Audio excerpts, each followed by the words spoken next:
Salut tout le monde, c'est Sukenko et aujourd'hui on se retrouve pour le troisième épisode de notre petite série sur les créatures du mythe de Cthulhu. Et donc dans le dernier épisode, on était sur Bast, la déesse des félins et des chats surtout. Et donc aujourd'hui on va passer à la bête lunaire. Donc oui, c'est dans l'ordre alphabétique, tous ces monstres. Donc on va passer à la bête lunaire. Donc je vais commencer par vous dire les dires d'H.P. Lovecraft. Et ensuite je vais vous faire sa description et son habitat et tout le reste. Donc cette vidéo risque d'être un petit peu plus longue que les autres parce qu'on peut voir son mode de déplacement, les esclaves que les bêtes lunaires possèdent et la description est juste énorme en fait.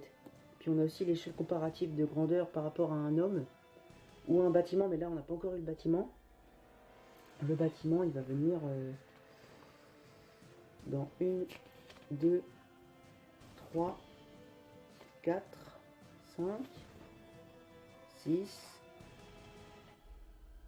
7, 8 vidéos. Dans 8 vidéos, vous pourrez voir quelque chose qui est plus grand qu'un bâtiment. Vous verrez. Donc, je vais commencer par vous dire les dires d'H.P. Lovecraft. La lune était un croissant de plus en plus brillant. La destination de la galère était ce versant secret et mystérieux toujours refoulé. Carter n'aimait ni la taille ni la forme des ruines qui s'écroulaient ici et là.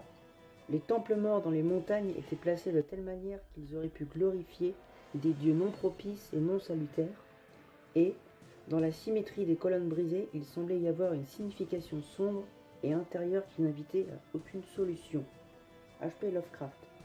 Donc ça concerne la lune, plutôt la face cachée de la lune, pour ceux qui ne l'ont pas compris, et ça concerne ce qu'il y a dans cette face cachée, en l'occurrence la bête lunaire.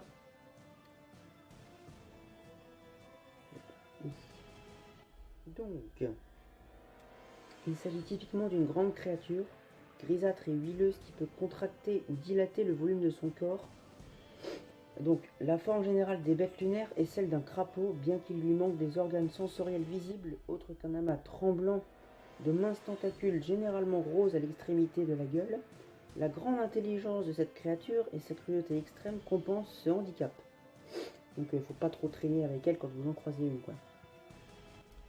Dans les contrées du rêve, les bêtes lunaires pratiquent un commerce intensif d'esclaves doués de raison. Donc les esclaves sont les hommes de l'ange, si vous préférez. L-E-N-G, donc c'est pas l'ange comme l'ange gardien, c'est l'ange... moi je dis plutôt l'eng, c'est mieux. Doués de raison à la fois comme aliment et comme main d'œuvre, donc ça leur sert à faire des constructions sur cette face cachée de la lune, et aussi à se nourrir si besoin. Ces derniers sont originaires de tous les recoins de l'univers connu, mais la proximité de la Lune fait évidemment des humains des esclaves de choix pour la plupart des bêtes lunaires acheteuses. Donc il y a, comme je l'ai dit plus haut, un commerce entre les bêtes lunaires. Donc elles s'échangent contre de l'argent, je ne pense pas que ce soit de l'argent, mais contre quelque chose, des esclaves plus ou moins efficaces. Donc maintenant nous en avons terminé avec la description de cette bête lunaire. Je vais vous lire son habitat. Donc la bête lunaire tolère une grande variété de climats et de conditions et peut s'appuyer sur un ensemble considérable de connaissances techniques pour continuer à étendre son territoire. Donc on trouve des colonies de bêtes lunaires presque partout. Donc répartition géographique, donc là où elle se trouve le plus souvent et en plus grand nombre. Cette créature semble être connue sur Terre, mais elle infeste la Lune dans la dimension cérébrale, communément appelée contrée du rêve. Donc, la bête lunaire ne se rencontre peut-être que dans cet univers, oui c'est ça, même s'il est possible que des traces techniques en subsistent sur la lune de notre plan, des colonies de notre espèce pouvant simplement s'être évoluées plus rapidement dans les contrées du rêve que dans notre univers. Donc là c'est un récit de Fall Wars 1922 et Kilton 1979. Donc c'est toujours en lien avec des écrivains du XXe siècle.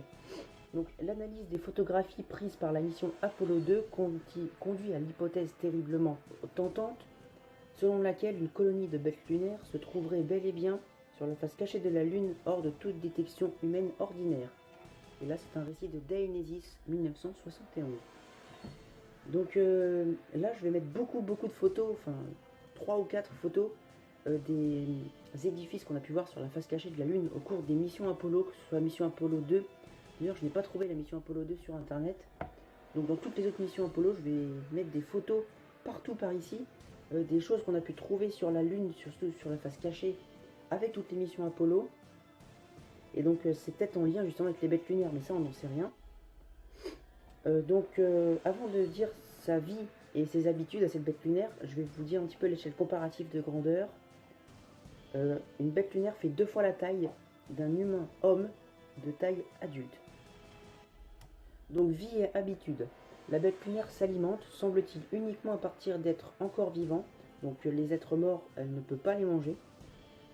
En extrayant sa nourriture particulière et sinistre du corps et de l'âme de la créature qu'elle dévore. Donc en fait, elle aspire votre âme et vos organes vivants pour se nourrir. C'est vraiment très bizarre. Cette espèce s'engage aussi fortement dans la torture récréative et prend un vil plaisir à plonger dans l'angoisse d'autres êtres. Donc là, on est un petit peu à la Alien dans les films. Ce trait particulier des bêtes lunaires est si cohérent avec ce que l'on sait d'elle qu'il peut attester du profit mental ou physique direct qu'elle tire d'une telle activité. Donc ça veut dire que... Attendez, je suis pas sûr de bien comprendre, mais en gros, ce trait leur correspond très bien car c'est cohérent avec... je sais pas, peut-être avec leur mentalité, leur intelligence, peut-être, c'est un petit peu logique. Donc un homme de Leng, donc ce sera affiché juste là, un homme de Leng. Ces humanoïdes sont les esclaves et les serviteurs des bêtes lunaires depuis de nombreux siècles et de manière indélébile associés à elles.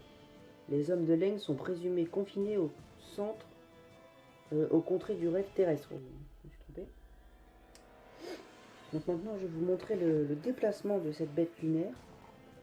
Donc il faudra regarder ce qu'il y a ici.